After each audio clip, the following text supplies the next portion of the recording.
Film dimulai dengan memperkenalkan seorang polisi bernama Hongki yang sedang menghabiskan waktu cutinya dengan melakukan kencan buta karena dia belum juga mendapatkan jodoh.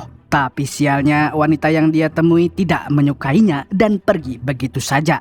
Sementara itu makanan yang dia beli sama sekali belum dibayar. Hongki yang duitnya pas-pasan mau tidak mau harus menawar harganya jadi lebih murah, apalagi rasa makanannya sangat tidak enak. Pemilik restoran pun tidak terima dengan omongan Hongki dan dia langsung memanggil anak buahnya yang merupakan gangster kelas teri di wilayah tersebut.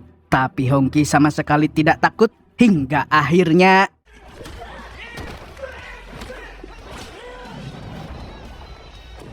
melihat kemampuan bela diri Hongki, para jamet tersebut langsung ketakutan bukan main. Namun tidak lama kemudian ada beberapa polisi yang masuk ke restoran setelah mendapat laporan dari selebgram tadi. Dan pemilik restoran pun merasa senang karena tidak babak belur di tangan Hongki. Selain itu dia juga bisa melaporkannya yang tidak mau membayar makanan. Tapi ternyata polisi yang datang itu adalah sahabat Hongki yang bernama Zhang. Bahkan dia memanggil Hongki dengan penuh hormat karena dia adalah kakak ke-9 di panti asuhan dulu. Mendengar hal itu, pemilik restoran dan anak buahnya pun ikut memberi hormat kepada Hongki. Kemudian Zhang memberitahu mereka bahwa Hongki adalah polisi terbaik di kota itu hingga dianggap sebagai pahlawan dan pastinya tidak korup seperti Lord Sambo. Keesokan harinya Hongki mendapat kabar tentang kematian Guaizi. Dia pun langsung pergi ke rumah duka untuk melayat dan mendoakannya. Rupanya dia adalah teman baik almarhum di mana dia pernah membantunya yang kesulitan saat baru keluar dari penjara. Ketika hendak keluar, Hongki tidak sengaja melihat Dubo yang masih dirawat dan belum sadarkan diri. Lalu tidak berselang lama, Sanjiang juga mengunjungi tempat tersebut. Tapi jamet ini tidak datang untuk mendoakan almarhum. Dia hanya ingin memastikan kondisi Dubo yang sedang koma, kemudian melaporkannya kepada Samidi.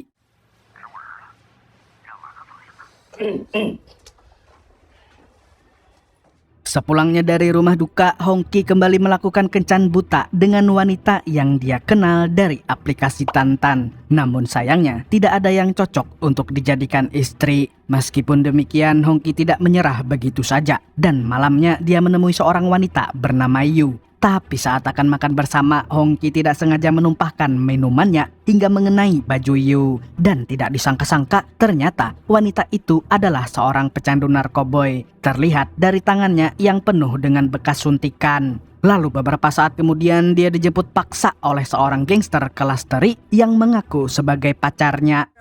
Selang lama Xiao Bin dipanggil masuk ke ruangan tersebut. Dan dia pun sangat terkejut saat melihat Yu sudah babak belur. Kemudian Samidi memberitahunya bahwa Yu memiliki kotak Hongki dan hampir melaporkan semua kegiatan haramnya kepada para polisi. Dia juga memberi pilihan kepada Xiao Bin antara ikut dengan Hongki atau setia kepadanya. Dengan terpaksa Xiao Bin pun memilih untuk tetap berpihak kepada Samidi karena duit lebih penting dari apapun.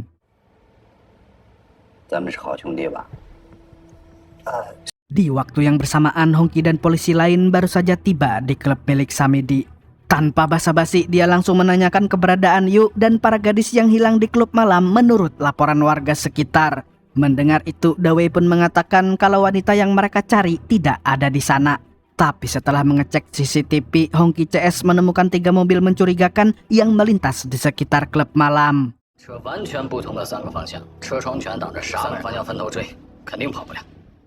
Setelah mengikuti salah satu mobil tersebut, Hongki terkejut karena orang yang mengendarainya ternyata adalah Xiao Bin. Tanpa pikir panjang, dia pun langsung menemuinya di toilet umum yang bau pesing, lalu mengajaknya ke kantor polisi untuk menjelaskan semuanya.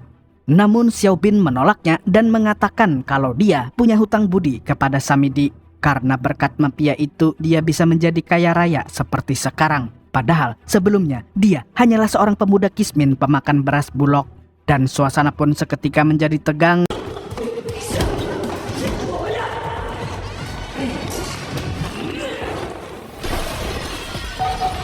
Di tengah pergelutan, Hongki memberi pilihan kepada adik angkatnya antara memilih jalan yang benar atau melanjutkan kerjasamanya dengan Samidi. Sayangnya, Xiao Bin tetap berpihak kepada si jamet. Jadi mau tidak mau dia pun harus menangkapnya.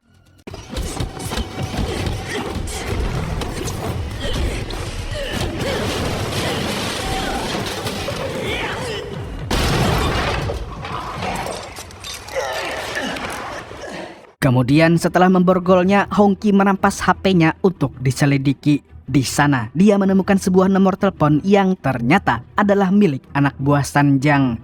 Ternyata jamet itu sedang membawa Yu dan puluhan wanita ke tempat terpencil untuk dijadikan artis film Cukurukuk.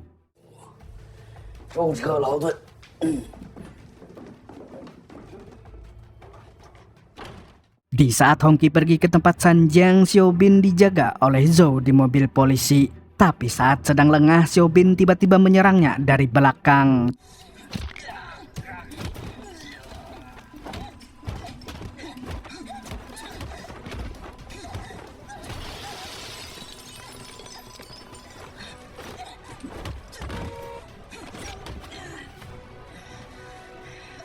Dia kemudian menghubungi Sanjang lalu memberitahu bahwa Hongki akan pergi ke tempatnya. Dan setelah mengetahui rencana tersebut, anak buah Sanjang pun memaksa Yu untuk menelpon Hongki agar polisi brutal itu masuk ke sana di mana Sanjang CS sudah menyiapkan jebakan. Tapi karena Yu tidak mau, akhirnya para jamet pun menyiksanya habis-habisan.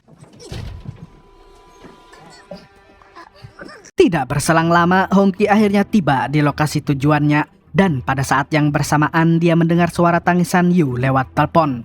Ketika masuk ke dalam, dia melihat para wanita sedang dipaksa main film Cukurukuk. Dan tanpa berlama-lama lagi, dia pun langsung menghentikan proses syutingnya. Namun tidak berselang lama, Sanjang datang dan mengerahkan semua anak buahnya untuk menghabisi Hongki.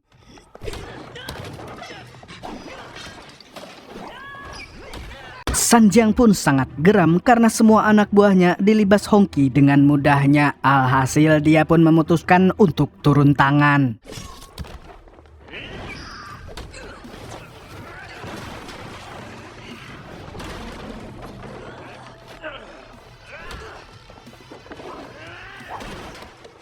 Hanya dalam sekejap, Hongki akhirnya mampu mengalahkan Sanjang. Dan tidak lama setelah itu, mobil polisi datang untuk meringkus semua penjahat yang ada di sana. Kemudian, Hongki juga melepaskan Yu dan semua wanita yang diculik oleh si jamet. Selain itu, dia juga berhasil membongkar kedok perusahaan filmnya Sanjang yang dipalsukan menjadi perusahaan daun bungkus. Keesokan harinya, polisi menangkap Dawei dan semua anak buah Samidi untuk diinterogasi lebih lanjut. Di sisi lain, Zhou sudah kembali bertugas walaupun tangan kirinya patah gara-gara serangan Xiaobin. Dia sebenarnya sudah diliburkan, tapi dia tetap ingin melanjutkan misi karena dia merasa bertanggung jawab atas kaburnya jamet tersebut. Di saat jam makan siang, Hongki dan kawan-kawan mendapatkan informasi bahwa industri film Cukurukuk milik Samidi dan Sanjang telah menjual videonya sampai ke luar negeri, bahkan hingga ke negeri Wakanda. Info link cek di komentar. Selain informasi tersebut, Zhang juga berhasil mengulik masa lalu Samidi yang awalnya hanya preman kelas teri. Namun pada suatu hari dia melaporkan bosnya kepada polisi lalu merebut istri dan seluruh bisnisnya.